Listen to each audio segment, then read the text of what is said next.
That was fun though, mate. Filming with Jamie Carragher was a pretty fun experience. Yeah. That should be out now.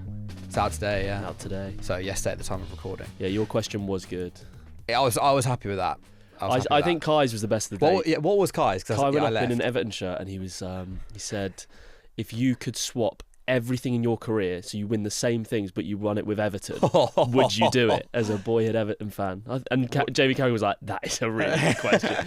He was like, if you'd asked me before I was 16, probably. Yeah. But now, no. Is Jamie Carragher popular amongst Everton fans?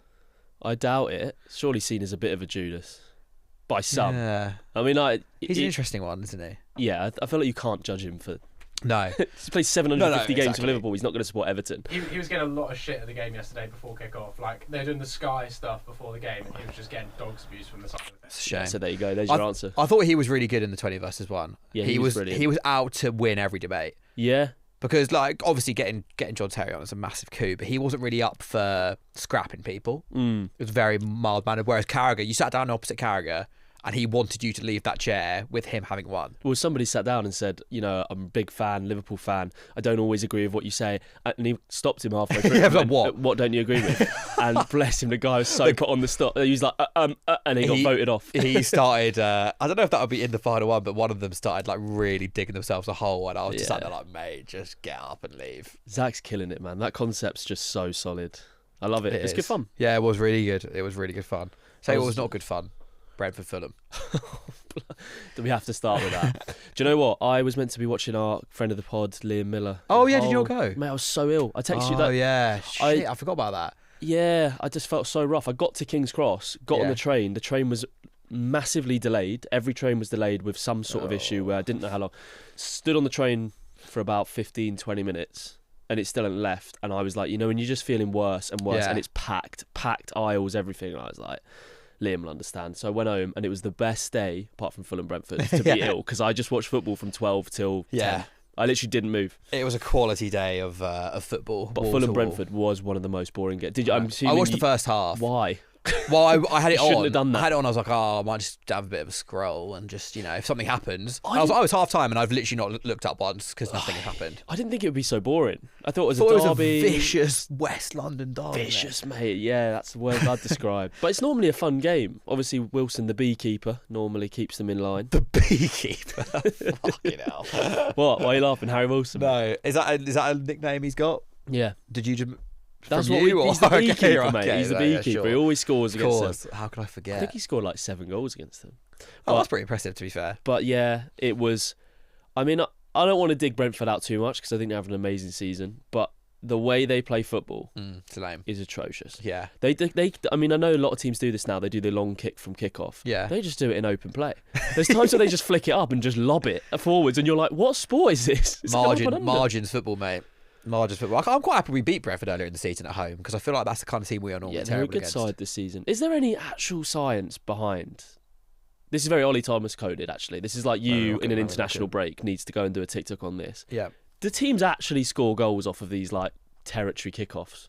Does anyone ever benefit? Because Brentford, I slagged it off as soon as they did it and they got a corner from it. And I was watching it with my mate and I went, oh, actually, fair enough. You know, they've got a corner. Like, I don't know. I mean, otherwise, I just feel like it just gives the other team possession. I've never seen it be like, oh, they've scored from it. But the thing, I mean, it's not the same because rugby's an entirely different sport. But they kick for territory the whole time in rugby. But that is different because you can't pass the ball forward. Yeah, it's a boring way of playing. Newcastle did it against Palace last weekend as well. Just straight from kick-off, Tonali just booed it out. Yeah, they were terrible, by the way. Newcastle in that game. Really? Like we didn't even play well, and we won 2-1.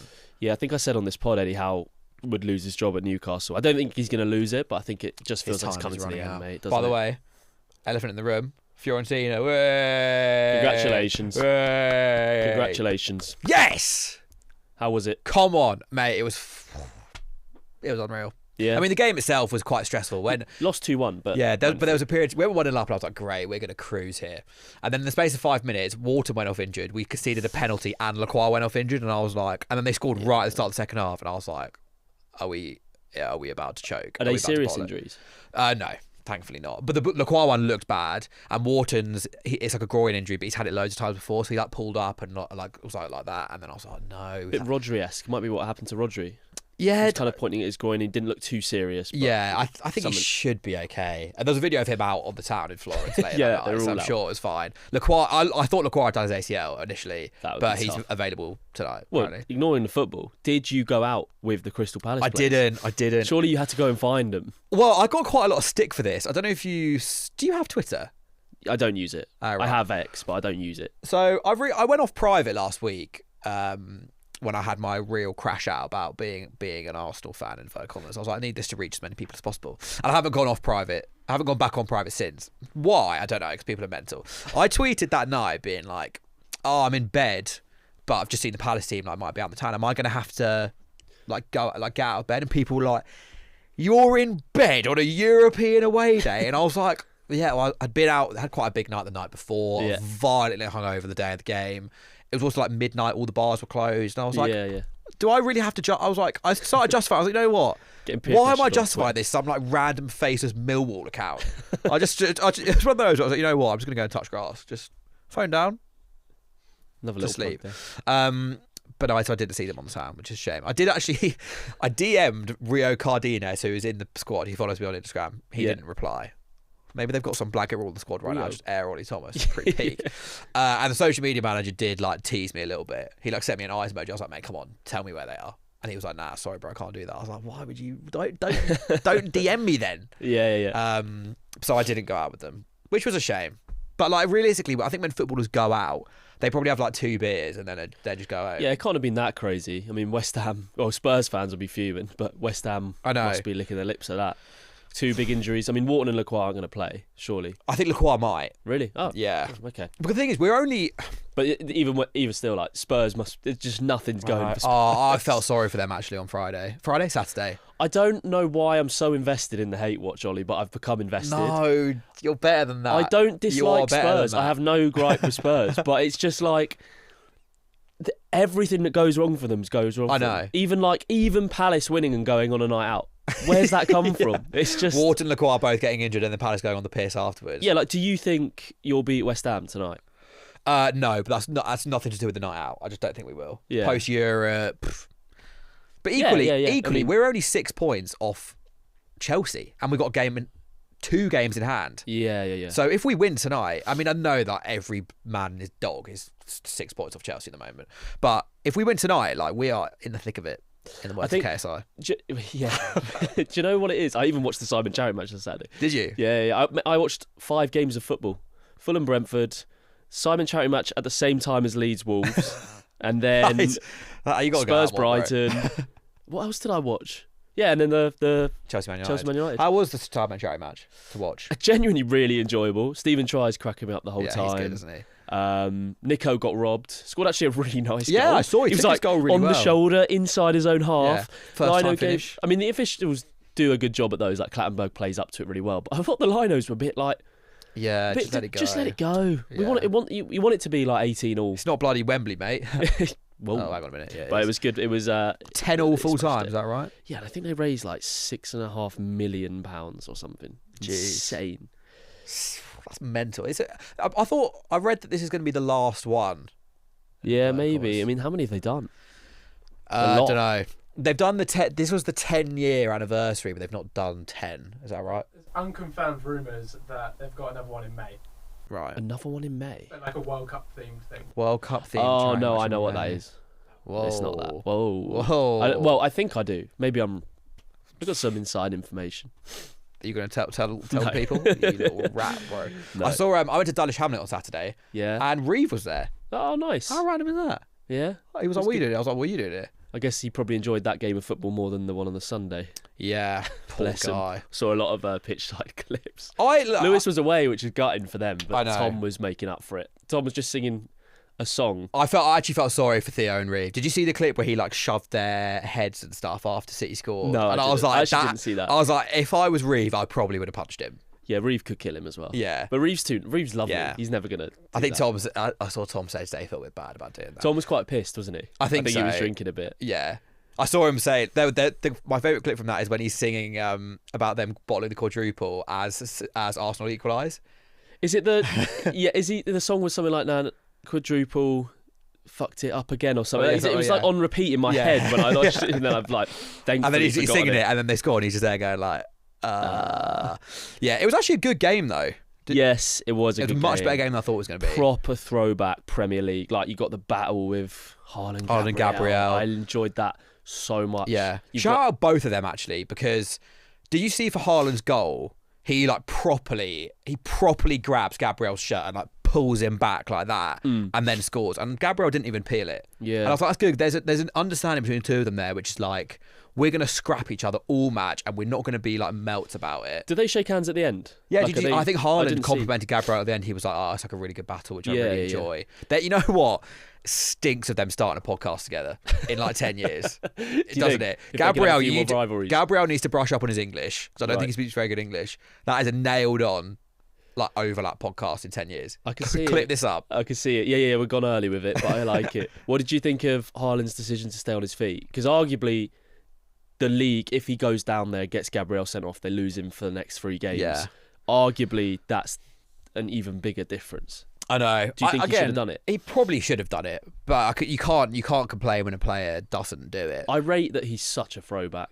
Like, he was just Gabriel or Haaland. Well, both. more Haaland, because centre-backs are still pretty hard, most of them. But Haaland's just there. I think he said something like, I'm not going to go down unless I'm actually hurt. Yeah. And it's like, quite nice, refreshing. He put such a shift in yesterday as well. Yeah. I was amazed about how like aggressive Arsenal were from off the get-go when they were like pressing that high. I was like, fucking hell, I really didn't think they would do this. Mate, it was absolutely insane. We'll talk about it a little bit in the main section of the pod. I want to talk about something I predicted in this very chair. Might have actually been a different chair. Might have been the old studio. Oh, right. No, I think it was here. We did our players who need to step up. Or what was the concept? It was like nearly men who need to... What was it, Jacob? What was the exact concept? Nearly men, something... Yeah, players who need to step up to save their team. Players who need to step up for their team. I said Gibbs-White, and my co-host laughed at me. Someone find the clip. Forest. Someone find the clip. In the last 2 weeks, he scored in Europe to take him through to the semi-final. He scored a hat-trick in the Premier League. And the week before that, he scored against Spurs in a relegation 6-pointer. Gibbs-White is playing himself into the England team. He's not going to go to the the highest goal-scoring English player in the league now. Oh, but what? So what? Let's get him in the 10, Jared Bowen off the right, and bloody Danny Welbeck up front. How about that? I'd see it. I'd watch it. I'd tell you what. I would watch it. I mean, he has stepped up. Yeah, I'm so reluctant to give them any credit. You have to, come on. One thing I did think was actually nice that Forest did was the tribute to Elliot Anderson's mum. Oh, mate, that's really nice, because I feel like they don't do club-wide things like that very often. That was really difficult. I saw that on social media.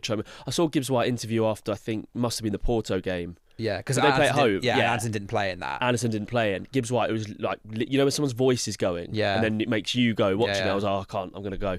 Bless him. That's really sweet. So shout out Forest for that. I still hate them, but that was really nice. Yeah, okay.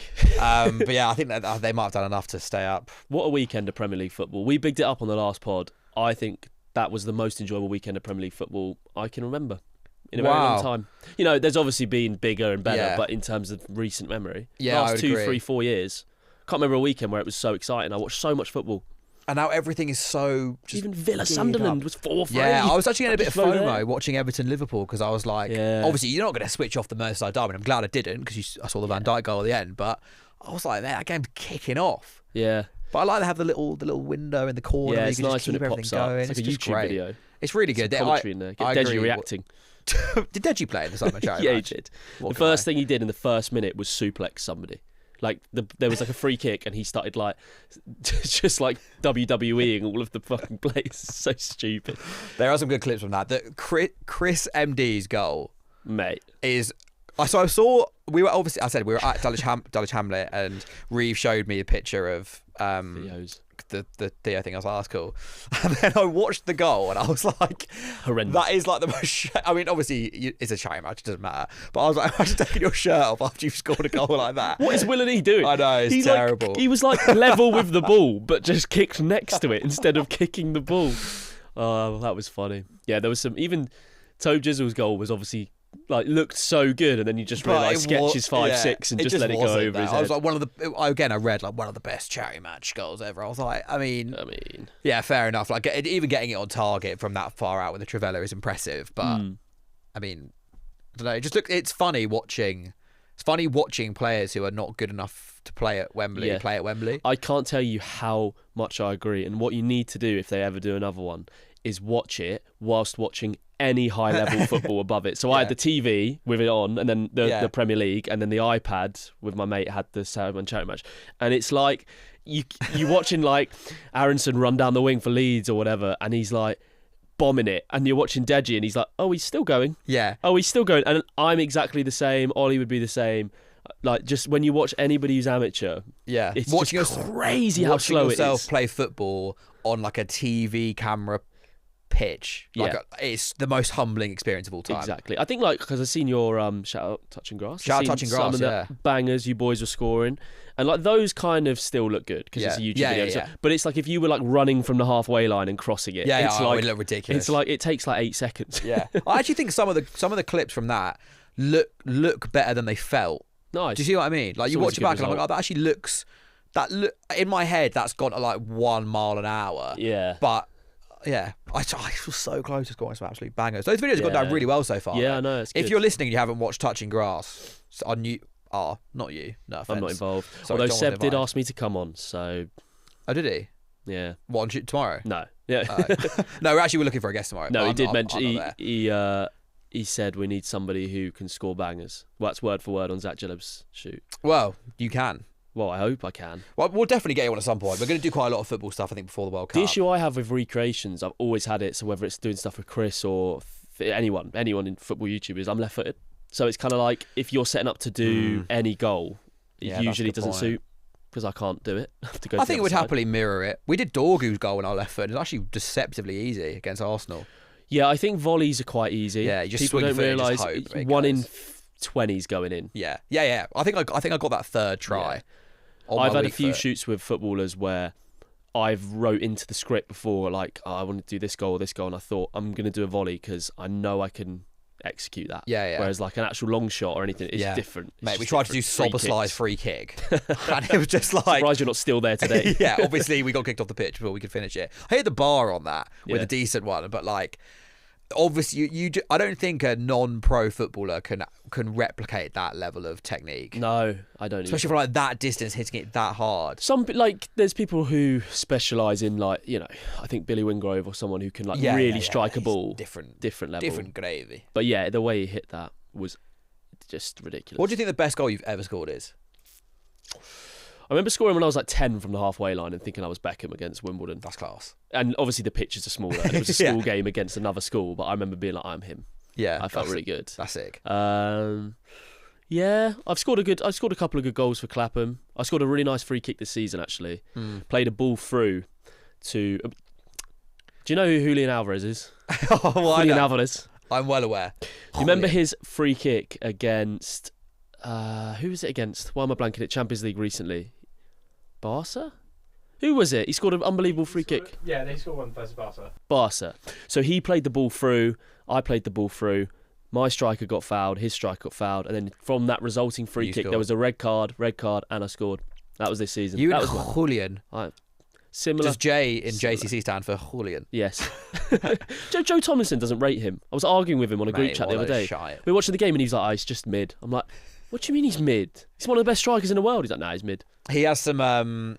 I like how bullish he is on a lot of things, Joe Tomlinson. He's he's got his mind set. Once he has his mind made up about something, that's it. It's done. Absolutely. Which I respect. Do you know something else that I wanted to bring up in the intro of this, which we're probably way past the intro now? That's fine, mate. Bro, I've been nerfing myself.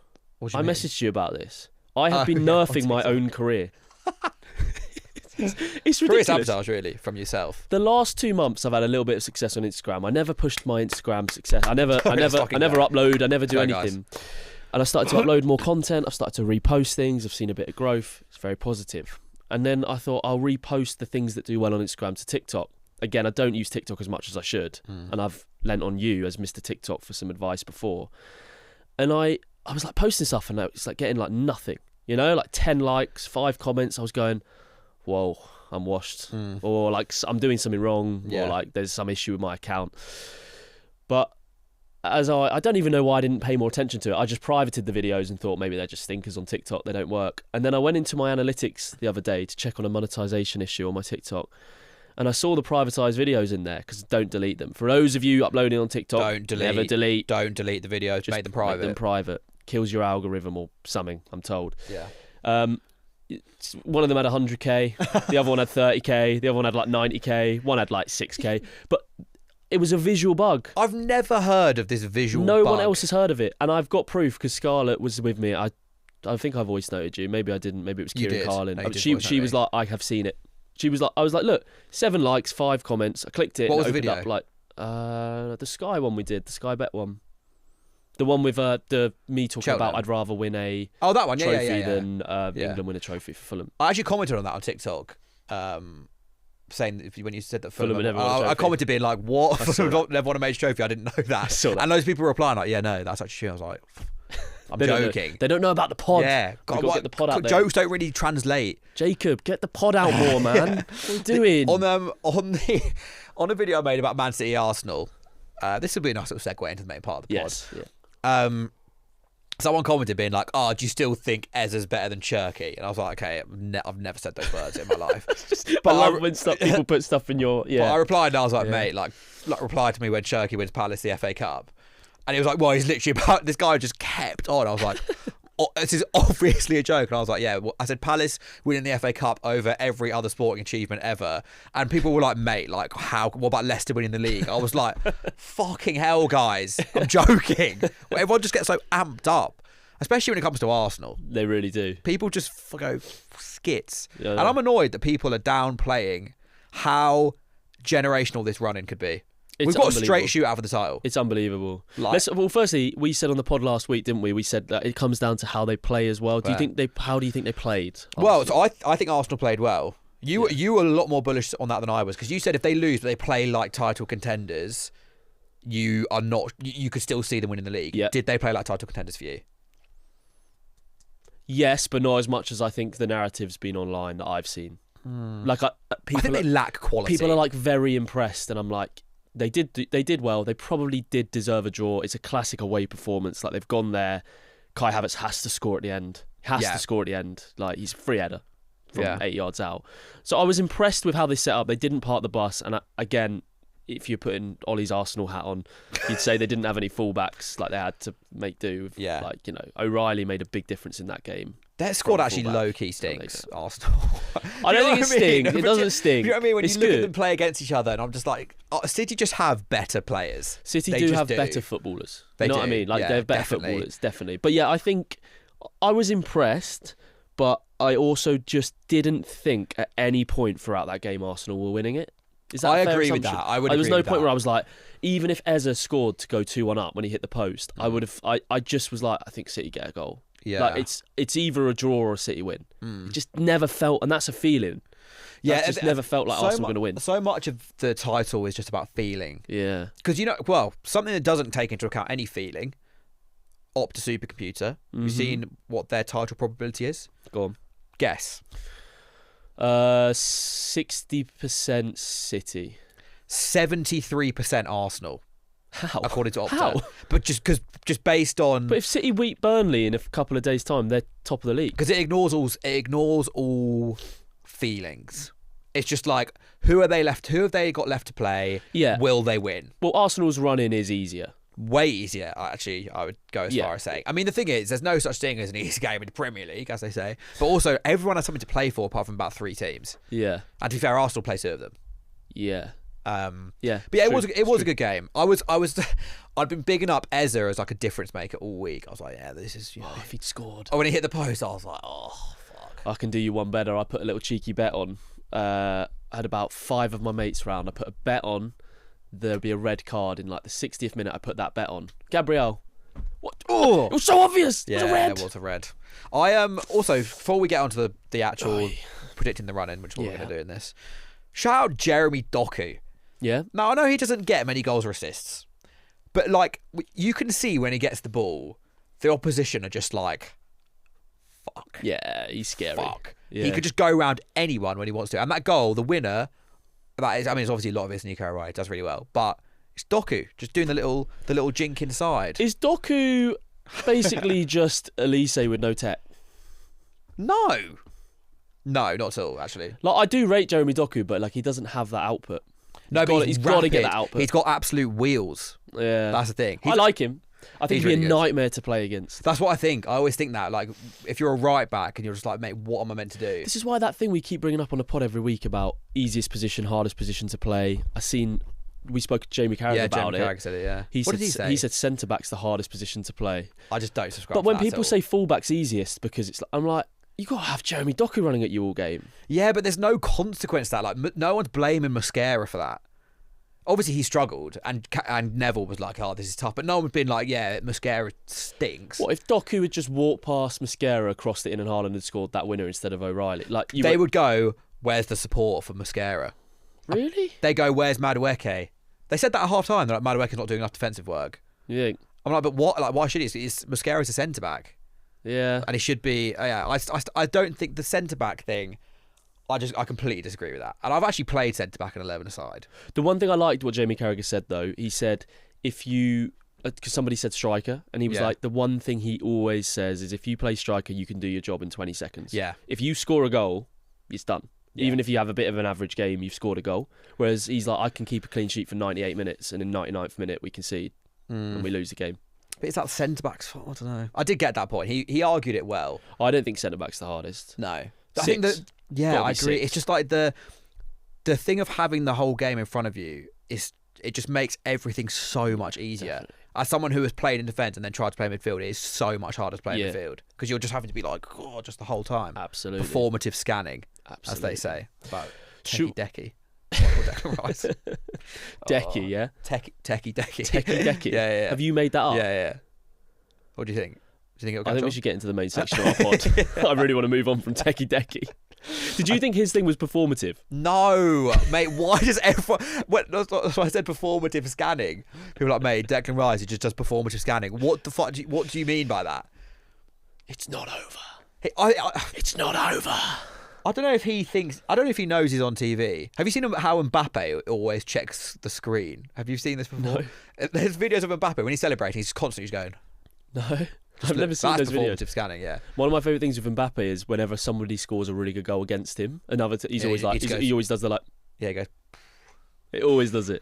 That's what the best players do. It's But just Ollie, lead game us into recognised. the main section. We're going to spoil the rest of the We Premier are. League season. We are going to predict every single one of Man City's and Arsenal's remaining Premier League fixtures. We have got a straight shootout for the title. Effectively, whoever wins the most points between now and the end of the season wins the league. Absolutely. And Jacob is going to tally it up and then tell Yeah. us who will win based off of each of our guesses. Exactly. And we're going to go for exact score because goal difference is big as well. Okay. Right now. And also, so I don't know if you've seen it at the moment, Arsenal are ahead on goal difference by 1, Yeah. but City have scored more goals. They kept on, ramming that home yesterday on the They coverage. kept bringing it up. Do you know how many more goals City have scored? 4? 2. 2. There we And go. I was like, they were talking about, I was like, they've scored like 30 more goals than Arsenal. Arsenal could easily turn that round Yeah. with one big win. But do Yeah. they have that in the locker? We will find out. Let's get into it. So, should we go from... Well, we might as well go in order. Yes. Got Burnley. Well, so, okay, let's do that. We've got... Because Man City have still got to play Palace. Yeah, which But- isn't confirmed when. That is likely to be the last week of the season.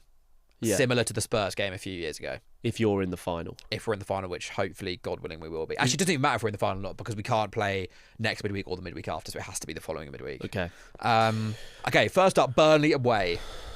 I mean, surely City win. Yeah. What are you thinking? I'm thinking just a comfortable 2-0. It would be hilarious if they just go lose 2-0. That would be Like box everyone's office. like, right, it's just done, and then they just lose. I think City will... I can't see either team really like battering anyone because I think they're going to be reserving... You want to just keep rolling. Burnley are down, aren't they? Burnley aren't. They put up a bit of a fight. Who did they play? Oh, Forest. Well, they They were went 1-0 up, yeah. But They've not been conceded- awful. They then conceded 4. Yeah, well, they beat Palace 3-2, so they must be a good team. But I think Sure. I'm going to go 2-0 Burnley. 2-0 2-0 Burnley. 2-0 City on that. I'm going to go 3-0 City. I think they're riding a lot of momentum after that win. 3-0 City. I just think they're going to be like they're just going to try and chug through that.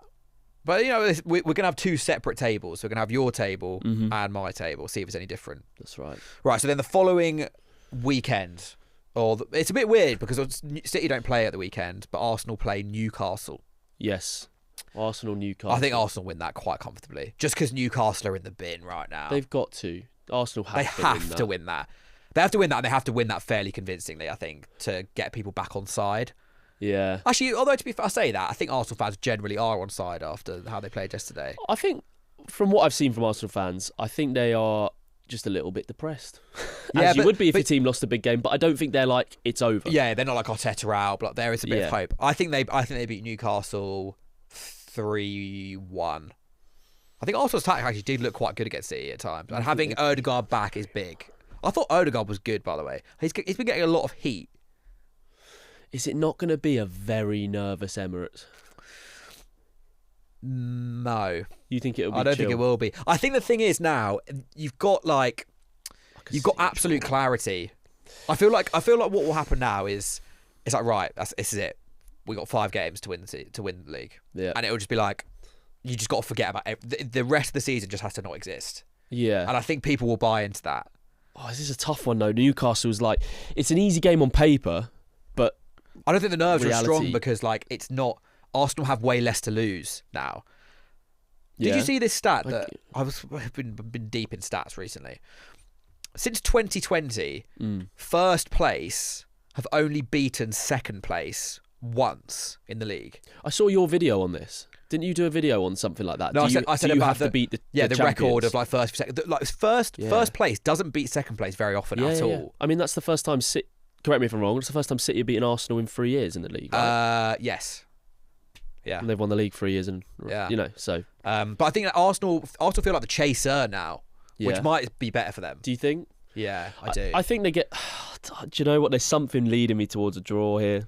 There is something leading me towards a draw. I'm going to go 1-1. Wow. I'm going to go 1-1. Anthony Gordon. That would be a real killer for the title run and excitement. I think we're all very excited, and it is very exciting. But I think sometimes, Ollie, reality has to check. I just don't. I think that will hit him. Like, especially if they go win 3-0 against Burnley, they go top of the league. It's like 150 days Arsenal have been top of the league or something crazy. I mean, Arsenal City have been top for like 6 days all season. Yeah, I think it's game week 6 or 7. I can't remember. But yeah, game week what? 6 or 7? 6-2. 6-2. So you're going. What are you going? 1-1? 0-0? I'm gonna go 1-1. 1-1. God damn. I don't back Arsenal's firepower. Don't back it. I mean, I understand it. I do understand. I thought they offensively looked quite good. I'll get the fixtures up on here as well. Games-wise. Just so Jacob doesn't have to shout over our shoulder the whole time. Okay, so then the following week, we have got... Wow. We've got Arsenal-Fulham. Arsenal-Fulham. Fulham have quite a good record against Arsenal, don't they? Yeah, but we have half their old team. Yeah, that's true. Iwobi's pulled his hammy, though, which is a bit of a shame, so he'll be out. Do you think Fulham are on the beach? Yes. Do you? I would love to be optimistic and say there's a European charge there, but it doesn't feel like a European charge. It just don't... We're not out of it. We're not out of it. So there's definitely something for us to play for there, but I expect us to lose that game, if I'm being honest. Yeah, we do play well against Arsenal, but we don't often beat them. I view this as more of a banana skin than Newcastle. I feel like Fulham always get something against Arsenal if I just made that up. It would be close. I think you haven't made it up. We play well. We have got results against them, but we're not. I don't think we are going to be that focused on it. It's my issue. Yeah. All right. Because we play Villa. We play Villa at home, and I feel like Villa are flying. And if you lose against Villa, that's kind of. And that's what I mean. Even if we draw, it's like, can we?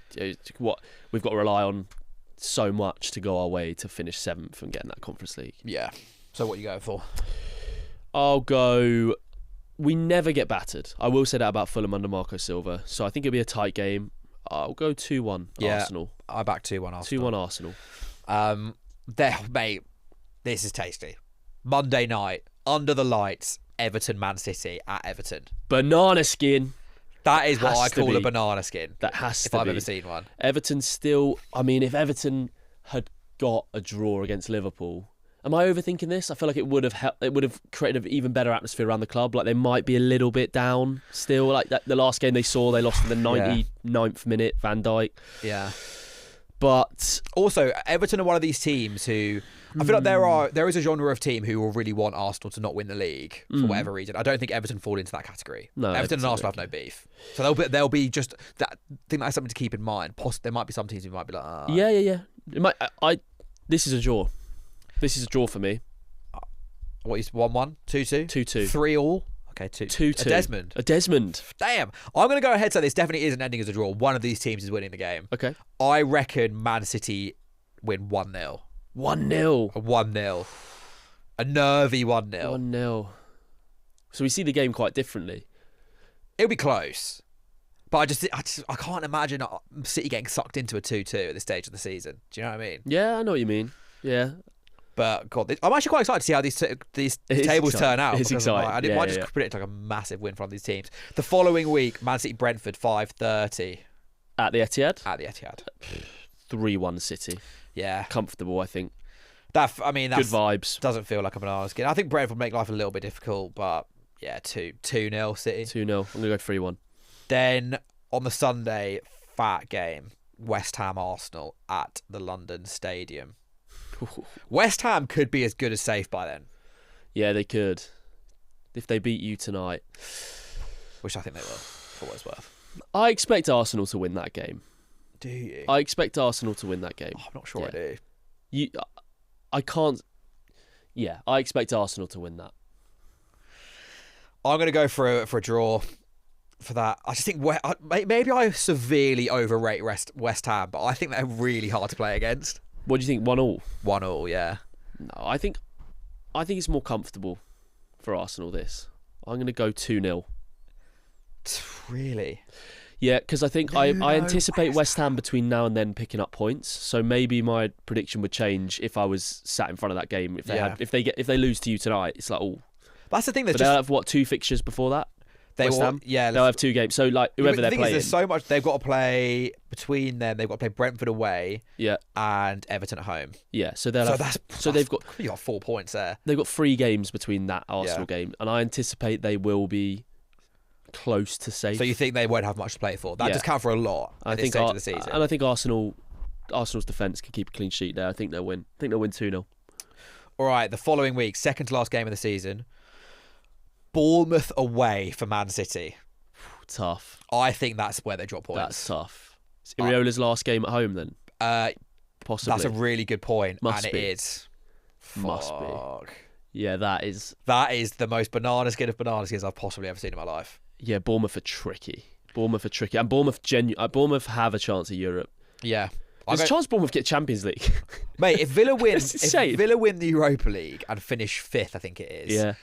6th will be a Champions League spot. Yeah. And it's like right now there's about 8 teams competing for 6th. Imagine it goes to the last day. I hope it doesn't, because I can't go to Selhurst on the last day, and if we've got anything to play for, or if the title goes to the last day, I'm going to be fuming.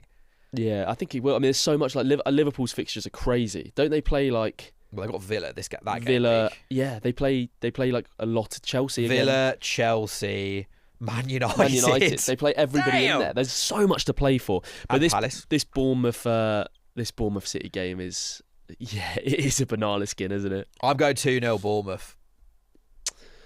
2-0 Bournemouth. I think that's a big moment in the title race, because Arsenal have Burnley that weekend at home.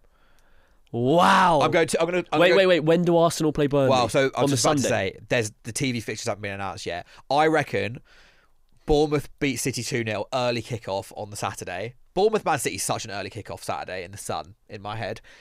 Arsenal play Burnley and win like 2-1 and like scrape through it. Wow. I'm going for that. It does come down to like who's playing first. I cannot. So just to clarify, Jacob, that's 2-0 Bournemouth, 2-1 Arsenal that weekend, please. I will go. Can I really predict them to drop points? No, I got to back them. I think they'll get over the line against Bournemouth. I completely agree with your logic on it, but I sat here 2 weeks ago and I predicted Man City to win the league. Yeah. And I'm going to I think, I've not done the maths, but I'm going to stick with that. I think they win. I think they beat Bournemouth 2-1, but it's a close game. Okay. Arsenal Burnley. Arsenal Burnley 3-0 Arsenal. I think it's very comfortable. Right, so then that midweek, it's not been confirmed yet. Man City Palace. We play we'll probably play Man City and Arsenal in the last week of the season. Are you? We're at the Oh, Etihad. you lose that game. You lose that game. Come on. I think. I know. Don't you have a good record against them though? We do have a good. Obviously, even last season at the Etihad, we went 2-0 up. But you would probably be in a European final the week after that or the weekend of that. What I would say is, even in the lead up to the FA Cup final, the Conference League final, if we get there, God willing, is on the 28th. So it's the following Thursday. So we have a week between then. Yeah. And before the FA Cup final, we didn't rest anyone. We kept on, and I think Glasner's a real believer in like just momentum. Let's just keep it rolling. Yeah. I think you do say that a lot. Like he doesn't rotate. He hates rotation. Yeah. It just doesn't exist in his head. I think we make life quite difficult for City. Yeah, we're party poopers. Palace are good party poopers. You are. Cristambul. I still think City probably win that. I think they win it 3-2. Ooh, fun game. I think we bag a few against them. See, I see them. Yeah, no, they're not more like. I think they're more likely to drop points at Bournemouth than they are against Palace at home. So I'll go 2-1 City. 2-1 City. Close game. And then the last day of the season. This is what it all comes down to. Palace Arsenal at Selhurst Park.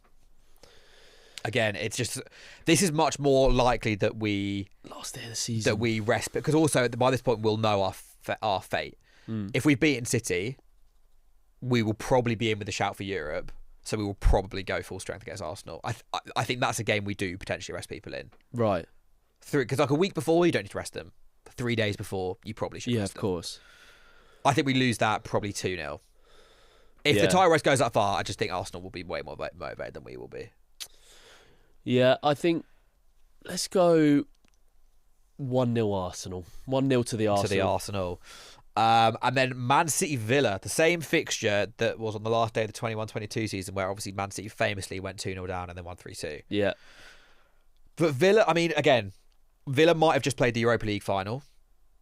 Man City win this game. Man City win this game. Villa have caused City problems. Man City recently. Villa are going to be. So would they have already played the final? They would have already played the final. Right. They've already won the Europa League. They're already clearly in the Champions League from winning that anyway.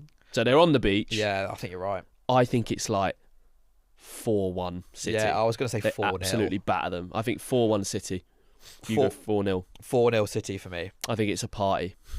So I think off the top of my head, I think I'm never beating the allegations, bro. I think I predicted Arsenal to win every game. No, I haven't. I haven't. No way. I said they draw to West Ham. Well, I was going to say we had to cut this podcast if you'd done that. I said that City would lose to Bournemouth and that Arsenal would draw to West Ham. Okay. And those are the only points dropped from either team. I think, if I remember correctly, I said they'd beat Everton away. I can't remember exactly what I've gone each game, but I'm 95%, maybe up to 96% sure that I've gone. I think I've gone City to win the league. Right, I've got your table here. Come on then. I've crunched the numbers on your prediction. Yeah. You've got Arsenal winning the league, 120 points. Yeah. Shock. Yeah, Man City. I've actually got Man City points deduction minus 60. They're getting relegated. Yeah. Arsenal, you've got 83 points. City, 82. Damn. Close. So that would go to the last day. It just is going to go to the last day, isn't it? And I'm going to be... Oh. It is. Well... I think if it goes to the last day, like I can't see it. I can't see Arsenal wrapping this up before the last day, is what I was going to say. Yeah, no. If it's gone to the last day, if it hasn't gone to the last day, it means Man City have won it. Yeah, I agree with that. Your table... There's only one team that can capitulate. Yeah, I think I agree with that. Your table, it goes down to the last day. Oh. And Man City's 4-1 win against Villa means they win on goal difference by 2 goals. Lock it in. Lock it in. That would be wow, mental. So you got them both on 83 points, but Man City with a 46 goal difference. Arsenal with a 44 goal difference. Man City win the Premier League on goal difference on the again. Last day. Yeah. I saw something interesting actually earlier about when Man City first won the league. And they lost away at Arsenal like around this time of the year and everyone thought it was over. Do you remember this? 2012? Arteta scored actually. Did he? Would be super poetic if that happened this season. What if Arteta scored? Yeah, Arteta scores the winner, subs himself on. Honestly, he will probably still get a game for Arsenal right now. And yeah, they lost at like mid-April. I think they were 8 points off United at that point. and then they won their last 5 games and won the league. I remember from that season United bottling it against Wigan. We spoke about the squad. They drew 4-4 at home to Everton, then they lost to Wigan, and then to be fair, they lost to Man City with third to last game. What was that score when they lost to Man City? 1-0. Company header. Yeah. And then City went to Newcastle, 1-2-0. Yes, Company at the Etihad. Yeah. Yeah. Tower, like proper. And he sprinted past like the away fans to the left. Yeah. Absolute limbs. And then they went to Newcastle 1-2-0, Yaya Toure brace, and then obviously there was the Aguero. I don't remember that. No, neither do I. So you've got Arsenal, I've got City. At least we're true to ourselves. We've been saying this for like a few weeks. I don't consciously think Arsenal are going to win the league, though. If someone said to me, which they have done, who's going to win the league? City. What you? I think City will win it. Well, but I obviously don't think that. You obviously don't. Yeah. But I do. Because I've gone all Opta supercomputer there. Do you know what I mean? Like if Arsenal are playing, I don't know where have they dropped points. I think it just so depends on when Man City play. Yeah, I get that. If they're watching or not watching, when the pressure's on and when it isn't. I said you want to be the chaser for as long as you can. I'm convinced that Pep engineers title races to be that way. I watched a video about it. He could just win every Prem easily, but he just enjoys the fun of it. No, but it's like Man City are often in like March they're second or third. Yeah, and then they just roll. Yeah. Is that not just because they're just so focused on other competitions, like they normally progress in far in the others as well? I don't think it is. I think it's Pep genius. Do you think it's good for the league? What is the genius there? Like throwing games mid-season? No, what's the genius? I think he's not afraid to lose games in the middle of the season. He's not afraid to be behind. And like he'll lose games in your mind by trying something different. Maybe. And having a look. By the time it gets to April, it's like you knew what City's team was going to be on Sunday. We didn't even talk about it on the pod because you just know exactly what the 11 is going to be. Whereas Arsenal was like, who's going to play? Who's going to do what? But that's quite rare. Pep's always been sort of but he always then has that trusted 11. Yeah. At the end of the season, he has that team where it's like, okay, that is what he's going to play. Yeah. Treble winners, great example. You could know the treble winners. Well, just like that. Except final, Kyle Walker dropped. That was quite a big thing. Who did he play fullback instead of him? Akanji. Yeah. And was that when he started going to the back four of centre backs? Yeah, that would have been that period of time when he would have had Diaz. But then Stones basically played in midfield. But I know what you mean in sense of Arsenal, you could probably look at and say they've played pretty much the same style of football the whole way through the season. They've tried and to it feels like they've got to maybe the last quarter, and not just City, but other teams are finding out how to play against them a little bit. Yeah. That's something you could put out there as a theory, right? Yeah. Whereas Pep's always just pissing about. I know. He's like, O'Reilly might be in goal next week. Like, you don't, like genuinely, like mid-season. And so maybe there's some science behind that. I saw Gary Neville saying about why he thinks City will win the league, and it was the emergence of all these players. Like 4 months ago, Nico O'Reilly, Cherky, Semenyo, Gay. I mean, I know they signed Semenyo and Gay. Semenyo, Gay, Kusanov. They weren't getting a game. Is Semenyo the difference, really, on paper? No, I don't think so. I think Gay's way more of a difference maker. The difference in terms of Semenyo was linked to Arsenal. If he'd gone to Arsenal in January, I'm not sure. do you think Arsenal would be 7-8 points clear now? No. I don't think Semenyo is that good. He's got a lot of goals. I think he's good. But like yesterday, I don't think he was. I thought he was City's worst. He didn't have a good attacker. game. Yeah, he didn't have a good game. I think Gahey is. I mean, obviously, I'm going to say this, but I think Gahey's impact at City has been so underrated. You said he was the key player on Sunday. I did. I thought the way he played out of the press so many times. I think he does so well. He just and Arsenal don't do this well at all. Just through the lines. That pass to O'Reilly was unbelievable. Yeah. Gahey. Just he does it the whole time. He's so good on the ball. Like unbelievable. He didn't look out of place at all. Is Mark Gahey world class? I think Gay's world class. I think he's world class. Yeah. I actually had like a few of the mates over on a weekend watching the game, and they were arguing with me that he wasn't. I was like, he is. No, you just watch him. Just watch him.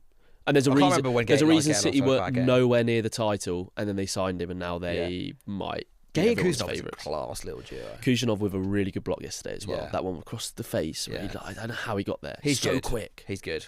Fun pairing as well. Quite fun. Yeah, they are. Quite they don't vibesy. feel very City. No, just two unassuming guys. Yeah. Uzbekistani. What, Gay? Yeah. It's not like so bad for Uzbekistan. It's time for question of the week. We'll take a quick break. Question of the week. We still need to nail down the jingle. I think we need a new jingle. Somebody comment and please give us an example. Someone write a jingle and send it to us. Write it in the comments. No, voice note it. Oh my God, yes. We'll run a competition and you win a weekly spot. Send us an Instagram DM voice note in it, please. And we'll make it the jingle. Whatever you send us will get played on next week's pod. It will. Whatever you send us on Instagram. This episode is sponsored by Hill Coaching Company. Feeling stuck, bored, or quietly running on empty? Oliver Hill is a UK-based business coach guiding leaders, founders, and entrepreneurs to intentional happiness, wealth, and legacy. The work is direct and challenging. Honest conversations exposing the self-sabotage and breaking down the comfort zones that no longer serve you. The result? Clearer decisions, stronger relationships, genuine happiness, and success that feels enjoyable. Find out more at hillcoachingcompany.co.uk. Before we get to... Oh, I'll let you finish off. Sorry, man. Business. Money never sleeps, you know. Money doesn't stop because a podcast is on. Yeah, if you've got money to burn it. What's that? I don't know. Before we get on to question of the week, actually, I've got a bone to pick with me? Tom Garrett. Oh, thank gosh. Okay, fine. What did you think of the Palace away end of Fiorentina? You know, flags, drums, pyro, insane noise. 0 Ollie Thomases in it. Corporate sellout. There were lots of Palace fans in the home end. In fact, there was a section of Palace fans who were openly supporting Palace in the home end. I'm just reporting what the people are saying. There's some rumours that you can't play the drums, so No, avoid. I can. I need to see full it. drum kit. I need to see it. I can play Stacey's mum on the drums. That's not even a joke. That's so random. We're going to have to do that on the pod at some point. I'm a man of many talents. What did I think of the away end? I like Palace's support. I have no hate for it. Make a bit of noise if you want. I don't really care when Arsenal do it, the Ashburn Army. Or if they want to, just let people do what they want to do. Let people do what they want to do. Well, that's not what Tom thinks. And it annoyed me. What did he say? He actually made a video when he went, I've got two things. He was just making a video as he was walking along the street. He was like, I want to talk about two things. First of all, the Palace fans. This is 100% true. I like the video. I'm like, yeah, he's going to big us up. He's going, it's a bit cringe, isn't it? When British fans try and be all like European ultras. I was like, well, unlike, first of all, said that we should know our place. What does that mean? What other English team is doing that? Yeah, so does that mean City are allowed to bang the drum? I don't know. What do you think is better fandom? Bringing a bottle into the away end or that Palace display? I'll bloody tell you what it is. Yeah, I don't mind it. It is very European, but you do it We've at always home. been like That's that. it. You have That's got that small class. section, like look at Wembley as well. When we bring like smoke bomb and stuff in. I'm sorry, if your team did that, you would cream yourself over it. For want of a better phrase. Are you talking to me? Or just one. If West Brom did that, I'm sorry, he would love it. I wouldn't love it at Fulham. Oh yeah, but you're it's Fulham, not very Fulham. It would actually just annoy me. Don't you walk out to 4 Seasons by Vivaldi normally to the team? I just wouldn't like. Would I like it? Sometimes I watch like Dortmund in the away end in the early stage of the Champions League, and I'm like, you can't see anything. Same with Munich with all the flags or when they have the smoke and the pyro everywhere. I will say that the pyro had finished by the time the game kicked off, and that is an important bit of context because a lot of people were like, "Oh, you can't even see the game." And also, like, there are some Palace fans who don't watch the game; they sit on the little scaffolding and they have their back to the game the whole time. But that's each to their own. I would say I will override Tom Garrett's opinion on this because you do it at home. It's not like you just started it, or it's not like you're doing it away from home only. It's not the first time we've done. You do make pyro. a little bit of a noise. You have a few instruments. A little bit of a noise. You're right. You're right. But I can't wait for a European second leg at Selhurst Park. Yeah. That's going to be unreal. That's gonna be good. Oh, and the first leg, which I'm going to in Krakow. Don't worry about it. Closet was fun though. Apparently. Who are you playing? Shakhtar. Yeah. Again, didn't you play them in the groups? No, we played Dynamo Kiev in the group. Also in Poland. But we're in Krakow this time. We played them in Lublin. Shakhtar got any ballers to look out for? No idea. Not in a disrespectful way, I just don't know. I bet they got about they probably have 5 or 6 Brazilians. They probably have like Fred, John. Have a look and I'll get Dave. the question of the week up whilst you're having a look, mate. They got to have a few, surely. Shakhtar Donetsk. I mean, I feel like we should beat them. You should beat them. Of course you should. I'm worried about a potential Strasbourg in the final. They scare me a bit. NGL. Because I thought Mainz would knock them out and then they beat them 4-0 at home. And Who's this, sorry? Who? Strasbourg. It would be so fitting if we played and beat Strasbourg, who are actually in a multi-club ownership, but aren't, according to UEFA. And it would be at RB Stadium. RB Leipzig's. It would just be so poetic. That's actually so true. Oh. Surely you've got a TikTok pending on that. Yeah, mate. God, I can't wait. That's in the drafts. Shakhtar Donetsk, they've got... Look at their manager. Who is their manager? Who's their manager? What the hell? Guess who their manager is? Villas Boas. You got... No. It's a good guess. You've got... You know what? This is actually going to be a mini segment. Guess who Shakhtar Donetsk manager Okay, is. everyone play at home. I'll give you 2 clues. Okay. They're a former player who you have definitely heard of. Okay. 20 questions, go. Did they play in the Premier League? No. Did they play in La Liga? Yes. Did they play for one of the big two in La Liga? Yes. Are they an attacker? No. Midfield? Yes. Okay. Barcelona or Real Madrid? Barcelona. They play for Barcelona. They played for Barcelona, yeah. Okay. Are they European?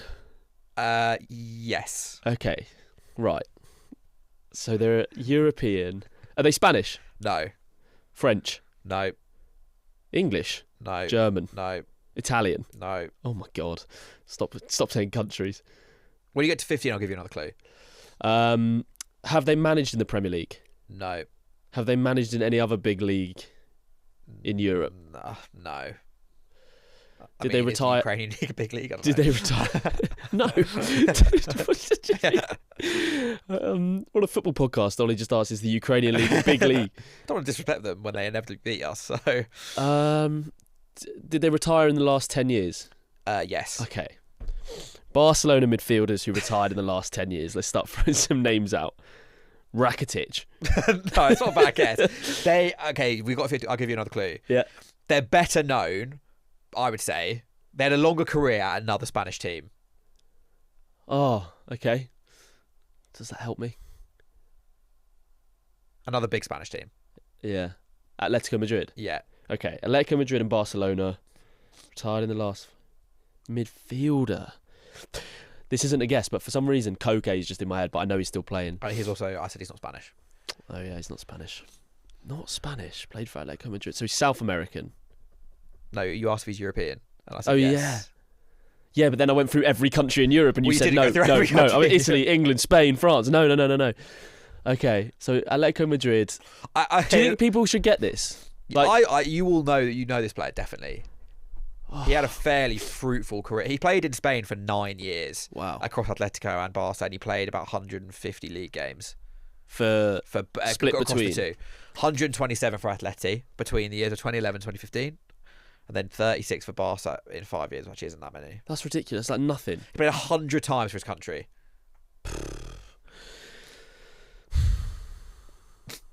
Jacob, I'm struggling here. I'm struggling. Give me one clue from you, not from Ollie. Do you think people at home would have got this by now? He played a mixture of centre midfielder and on the wing. Yeah. Centre midfielder and on the wing. Atletico Madrid and Barcelona. He had a really meaty FIFA card. The just kind of thing, you packed it and you'd be like, oh, I've just packed like an 86. Oh, it's him. That's a well good clue, I'm sorry. I can't think of anyone. Juan Fran. Okay, I'll give you another clue. You got 2 players left. Didn't play for Barca. He retired at Galatasaray. I don't think that's going to help me. Well, think about it. Why did I tell you that? So he's Turkish. He is Turkish. Oh my God. The guy with the... Yeah, I can literally see him. Turan. Yeah. Yes. Arda Turan is currently managing Shakhtar Donetsk. And we edit these podcasts, so I get that in the third guess. Yeah, sorry, yeah. Can people watching please tell me... Guess who manages Shakhtar Arda Turan? Oh, right, okay, yeah. People tell me in the comments if they got that early. But he's so... I'm going to get hate for that, but he is quite forgettable. I've completely forgot he played for Barcelona. If it wasn't for FIFA, I probably wouldn't know who he is. Yeah. He has got that slight villain... Atletico Madrid villain, like bit of mentality to him. He's gonna cause a storm at Selhurst, I feel. Yeah, he's gonna get a yellow card at least. I've not heard of any of their players. Not to say they're bad, of course, but I've never heard of any of them. We got Kevin from them for 40 mil this season, so maybe they've reinvested that wisely. Ollie, we have been stalling on question of the week for quite a while. I enjoyed it. We just did a 40-minute segment on Arda Turan. Yeah. Is Arda Turan an Ely man? No, probably when not. my team Tottenham, this question is from Louis. Okay. When my team Spurs go down next season, should I support another Premier League team until 27-28? Well, that's assuming you're going to get promoted. Yeah, which you probably would, but absolutely not. You can't. You shouldn't have a Prem team. You can't have a Prem team unless you support like your local team, like Tunbridge Wells FC. Yeah, I would get having a professional team, but you can't have a championship team and a Prem team. For some reason, my brain goes to anything under League One. So League One Championship. If you supported a team that's like League Two into the Football League, I can imagine you go, my uncle supports Arsenal. I quite like Arsenal. Yeah, that I don't a bit mind. Of an affiliation, but you can't support a championship team. You can't support Coventry and Spurs. No, it's that's mental. ridiculous. It's just mental. Actually, it's quite fitting. Connor Chahal, TikToker, friend of the show. He's not been on the show, but he's a friend of the show.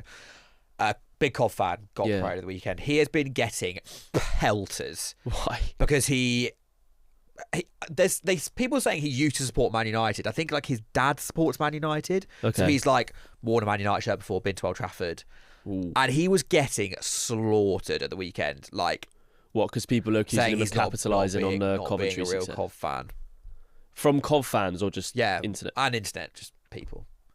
It's tough though. If you have worn a United shirt, you're going to get that stick. There's nothing you can do about it. You're going to get that stick. Yeah, I've said before, I don't really care about wearing another. I'm wearing a Japan shirt right now. I do like that. It's clean. Dutch Canada, obviously. So there is a Palace connection. But yeah, I don't really buy into this like not wearing another team shirt unless it's a rival. There's always stuff like that on in our industry of creators getting dug out for like being. I mean, I know you get it with Arsenal all the time. But isn't it Goldbridge supposed to be a Forest fan? Isn't that one? Yeah.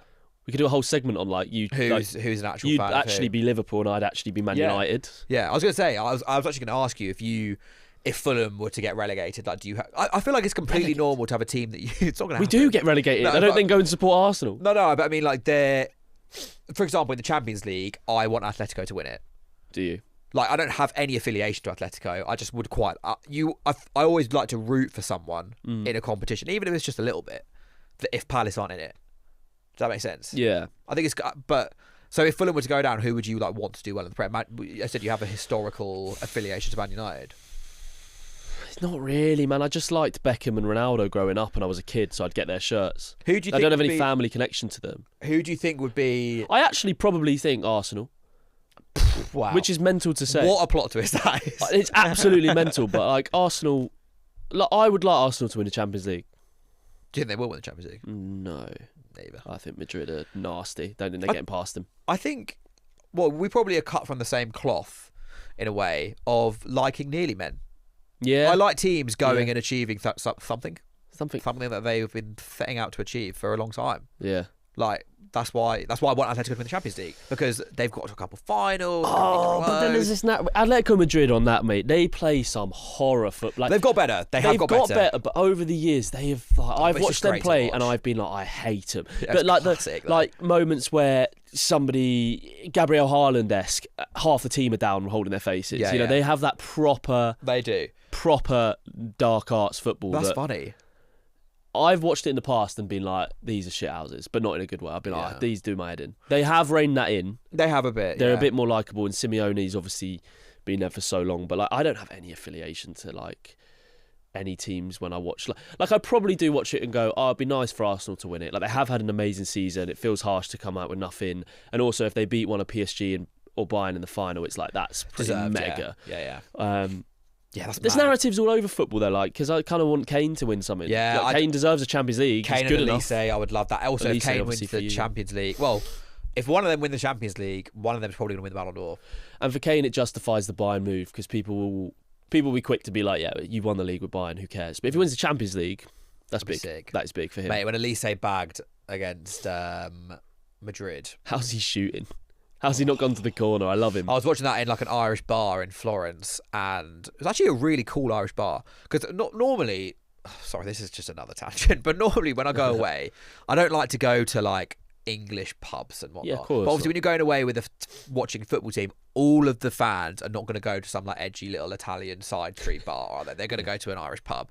But this Irish pub was actually pretty cool, and they had the Champions League on in there, and there was a lot of Palace fans in there. And when Elise scored, it was like actual limbs. I can imagine. And there was lots full of Americans in there. There's loads of American exchange students in Florence. Went on a quite fun night out, actually. Yeah. A karaoke bar called Red Garter. It's like a club, and then there's a back room where there's karaoke, but like it's like a dance floor, so you could. But you've gone way too hard on the first night. Yeah, you got like overexcited. 3 a.m. And then I was the next morning. I was feeling rough, and my dad was just like, "Oh, let's go down to breakfast." I was like, "Bro, it's like 8:30. Can I just like not do that?" But he wanted to see. He was also hungover, to be fair. Yeah, was he out with you late? At the Irish bar, but not at the second place. Yeah, but that's why I didn't go out in Florence that night. So. You don't have to justify it, mate. I will. No, I bloody will. Sleep's important. important. I bloody will justify it. Got your whoop on. It's important. yeah. My body battery's through the roof right now. We can't end this podcast without quickly talking about Spurs. We did speak about it at the start. We cannot. Like, I can't do it. I've been saying it since I saw them play Fulham. People are probably sick of me hearing it on this podcast. The body language, the attitude, the way they drop points, everything about it. It's just so desperate. Everything is so desperate. I think it's done. I think if West Ham win tonight, it's done. Yeah, same. I think they will win tonight. Because Leeds have got themselves out of it. Yeah. Forest look really rejuvenated. And respectfully, I think Forest are going to lose to Villa and then lock in the league and win another 2 games. Yeah. And then I think West Ham, we spoke about it with so much detail before, but they're dogs. They know how to be there. Yeah. They know how to be there. They know how to win. They know how to dig themselves out. Even when everything is going in Spurs' favour, like at the start of the game, did Brighton hit the post? It bounced across. No, it hits Van der Ven on the arse and somehow doesn't go in off the post. And you think this is their day. Yeah. Xavi Simons scores late. That was a sick. That could have been such an iconic moment. Exactly. And you're just there like, this has to be their day. And even when it's their day, it's not their day. I know. They're just so painfully unlucky. They're scarred. If they don't beat Wolves, and if you lose to West Ham, it's done. It's done. Okay, quick fire. Well, last question, and then we're done. Then we're just cutting the pod. Cut. So, 5-star comment, like whatever. Drop us a follow. If Spurs go down, one player, you can only take one player from Spurs or Fulham. Anyone you want, who you taking? Do I have to be realistic? Yes. Semi. What? Polina. Such an easy cop-out, isn't it? Such a cop-out. I like it. Well, too many of their players, I think, are too high level to think they can go to Fulham. I say high level. I'm not sure they are these days, but you know what I mean? Yeah. I think Polina for us, I think he would add a lot to our squad again. And he loves Fulham. Lap of honour after they lost. Roy Keane would have been fuming. Yeah, what about you? Archie Gray. That's not realistic. Throw him 40 mil. Big sell-on clause. Wharton out, Gray in. We've platformed Wharton. He's just gone to Man City for 100 mil. Gone to the World Cup. Yeah. Archie Gray, come here. A couple of years, that can be you. Okay. I mean, Spurs fans will fucking hate that. But, yeah. Realistically, okay, he stays. Other than Archie Gray, who? Gallagher again? No, he stinks. I love him, but he stinks. Wilson Odobert. Okay. Done his ACL, but I do really like him. So that's another terrible shout. Yeah, okay, fine. Well, they're all fucking injured. All their good players are injured. Vicario. I actually debated... Jed Spence. There you go. That is very realistic. Daniel Mullins is probably going to leave in the summer, I would guess. We don't really have any other right backs. Jed Spence play either side. Jed Spence done. Bang. What? I have one final one. Okay. Solanke to Fulham. Is that realistic? You're telling me that Archie Gray to Palace is unrealistic, but Solanke to Fulham? Actually, I could see it. Could you not see it? I could see it. No, I can see it. So I take Solanke, Polina, Bergvall, Van der Ven. Yeah. Archie Gray and Jed Spence come to Palace right now. No, I think Polina is the obvious one for us. And then there's a chance Solanke. He grew up at Chelsea, didn't he? He's a West London. Might want to move back. What kind of rationale is that? Solanke, he grew up at our rivals, so he might join. Yeah, but he knows what SW6 is all about. He knows the area. He knows the area. Mate, that's been a fun pod. Thanks for watching, everyone. Sorry for spoiling the season. Yeah, and welcome Archie Gray in the summer. Let's fucking God. go. No, you're not getting him.